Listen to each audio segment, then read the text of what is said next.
Hi, everyone. I'm back. Oh, I was just having a bunch of thoughts today, and I thought, hey, on my way home from the DMV and Aldi, I would talk about them. Some things that I've been wondering and trying to ponder why in my life have I always put myself down, didn't think I was worth whatever, and how when I used to be like, oh, I've lost 70 pounds now. I've lost more than that over the years. At one time, I was 350 pounds.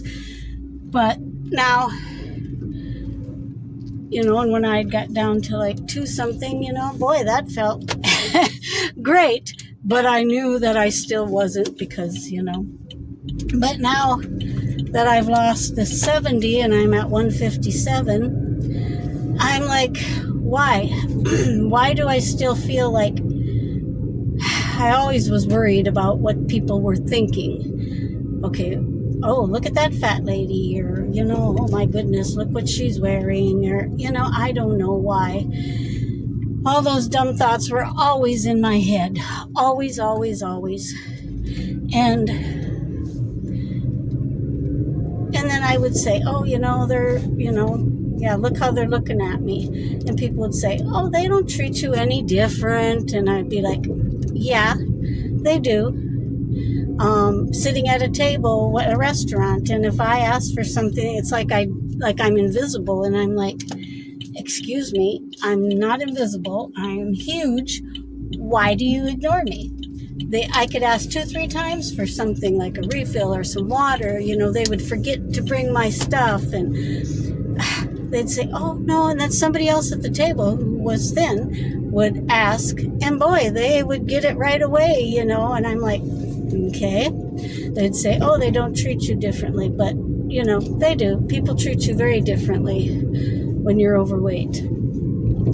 And it's always like always my whole life, I was the fat friend. If you know, it's like every group has one. But I was oh, this is your fat friend? Somebody actually slipped up one time and said it, her boyfriend or whatever, said it like I came to visit. And he's like, oh, this is your fat friend? Okay. Yeah, okay, it is. And, yeah, just little things. But now I have more confidence, but there's still that little bit of doubt back in, just little things like that. And then I'm like thinking back of all the other things of like, okay, when my husband died, we'd been married for 20 years and we'd been together for, so, and then I had 2 kids to still get through high school. I had a 17-year-old and a 16-year-old, so, and then eventually I met someone through relatives, and, I know the signals were there, but I ignored them. I know my kids didn't like them, but I, told them, there's nothing. I have to get my kids through school. That's my first priority, is to get them through high school and off to college. Did that. We dated all that time, 2.5 years. And then once they, and then he'd always be trying to talk me, and then he talked me into marrying him. And about 2 months after we got married, oh, this nice person that had been there the whole time that I dated was gone. And I had moved away because he lived a little ways away. So I was like almost close to 2 hours away from my kids, and family and stuff, 1.5 hours or more from them. And I'm just like, oh, this is, I'm out in the middle of the boonies. I mean, literally, that we couldn't even get, the internet we could get was dial-up, and this is like 2009, and in the area, all it could get was, dial-up. So you're out in the middle of nowhere, you know, and all of a sudden it was like, oh, he didn't have time for me. Well, after a couple of months of being married, then finally the true him came out, and all of a sudden he asked, oh, so how much money do you have? I'm like, what do you mean, how much money do I have? He goes, well, you know, you got all that when your husband died. And I'm like, all that? You know, we're poor people. We didn't have big giant policies, you know. Plus I had to catch up on medical bills, keep the house, I had to get a vehicle, pay for a funeral. There wasn't that much, and it had been 2 years, and I'd given the kids some money to go to college. I'm like, there really isn't any left? I don't know where you got that. Well, apparently my cousin had told him that, oh, I had got a lot of money. Well, to her, 30,000 or something is a lot of money. I mean, yeah, I got a little more than that, but not anything like, you know, big bucks. So once he found out that there was no money, then things changed. The attitude to me changed. Didn't want to talk to me very much. He'd come home from work and eat, because, you know, the minute he came home from work, I had supper on the table for him, you know, and all these things, you know. He was still in love with his ex-wife, but he wanted money. He thought, oh, if he married me, he could get money, you know. And that was, I saw these red flags, but why did I ignore them? Because now when I look back, I know why. Because I was afraid of being alone after, you know, having been married for 20 years, and then it was with the kids for another 2 years before they're gone. And maybe I thought that I didn't, even though there was red flags with this man, that maybe, just maybe, there was somebody that would be loving me. Are you taping? Yeah. Do we want to not be? Do we really think that we need to have someone? I'm like, no, I like being alone when I had my place.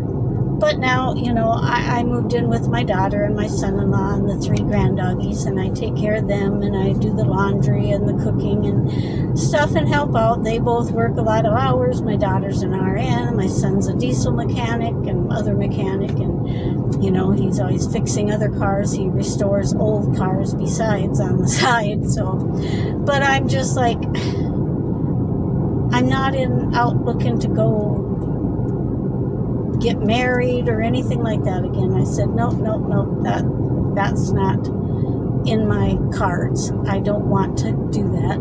No, I don't want to, I have no interest, you know. And when I was in my place by myself before I moved here, you know, sometimes I thought, oh, it'd be nice to have someone to like go to a movie with or go out to eat with.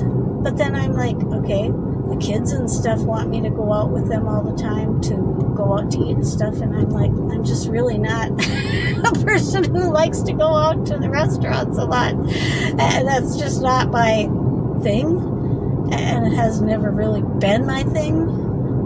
I'm just a homebody a lot, you know. If I got books, and I've got TV, I've got internet, and I've got the doggies, you know, it's a full life. And, you know, I've got my brothers and sisters, and, you know, and I think my sister is realizing, my sister that's 10 years older than me, her son, my sister and my brother-in-law had gotten divorced like 10, 11, 12 years ago, something like that. They had been married like 40 years. And she went to go down to see relatives, and while she was gone, he filed for divorce. But, you know, he was still my brother-in-law, you know. He'd been there since I was 13, 12, you know, so he was still.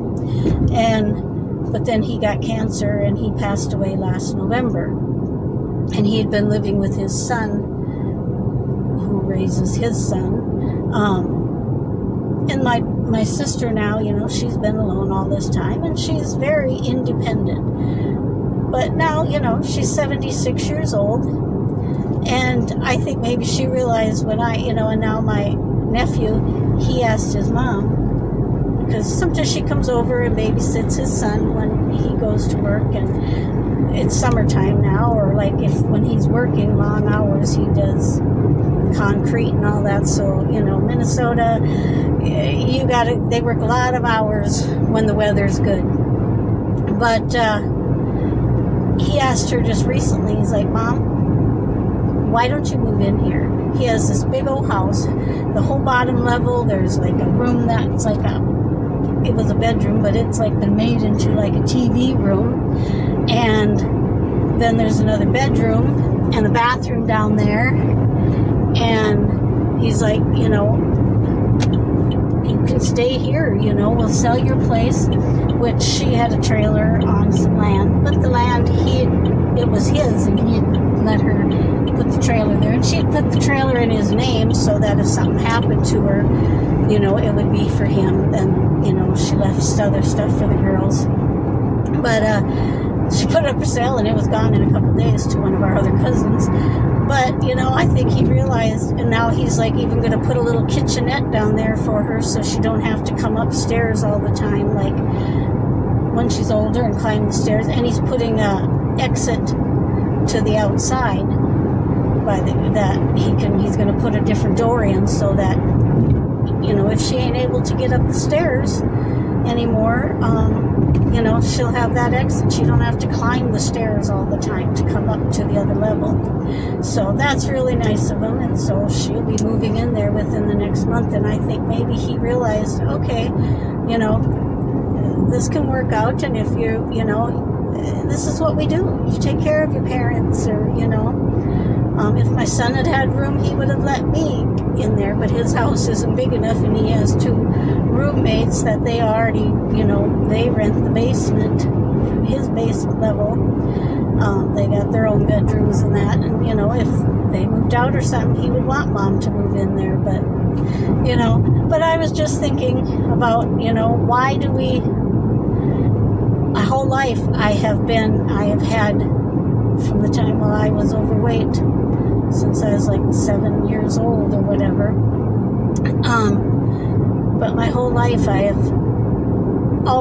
hated getting up in front of the room, like to do a book report or anything, because I did not want people looking at me.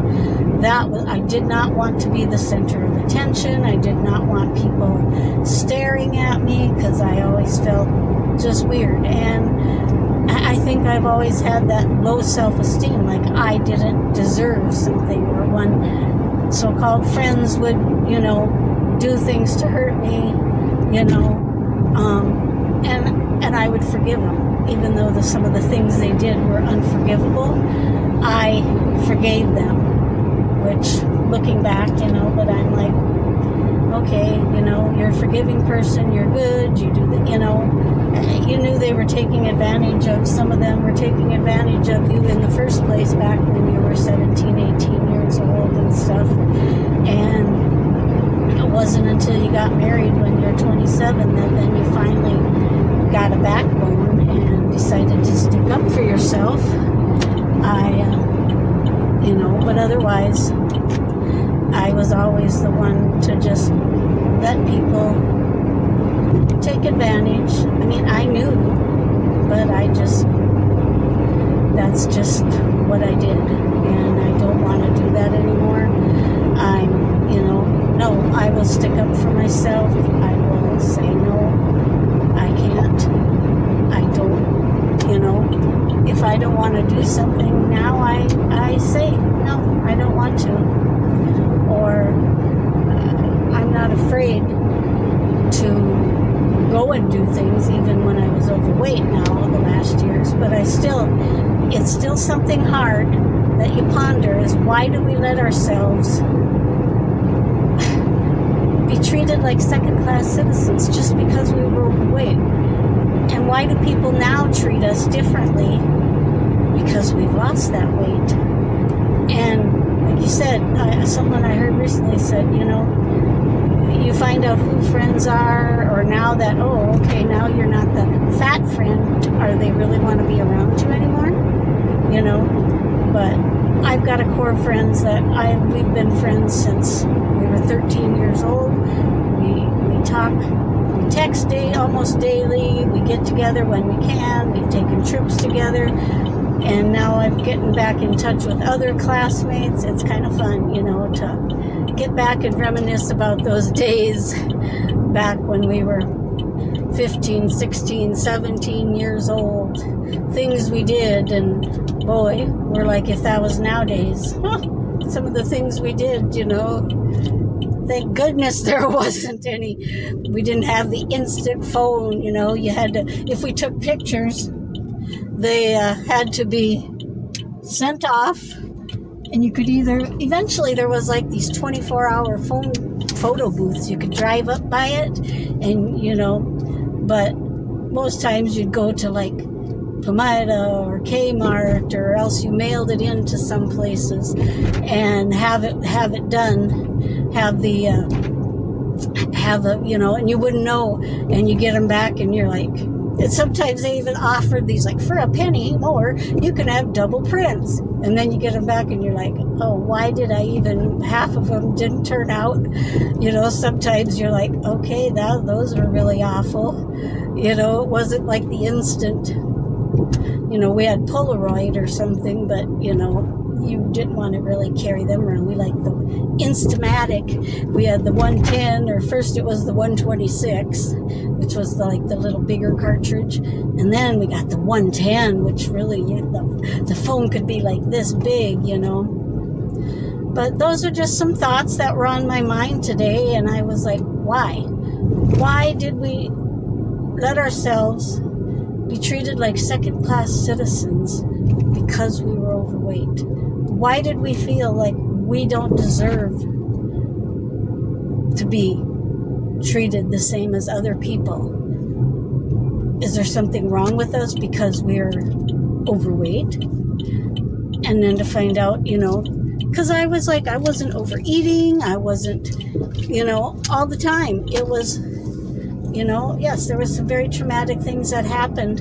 And now I realize that a lot of those things, your house burning down, losing everything when you're 5 years old, and then you move across the country from Minnesota to Oregon, so no longer was your grandparents just down the road or other aunts and uncles, and having someone also in the family who was a pedo, and that's another whole story. But and those traumatic things that happened, and then other things affected, and then that's when the weight started going on, and I wasn't even overeating.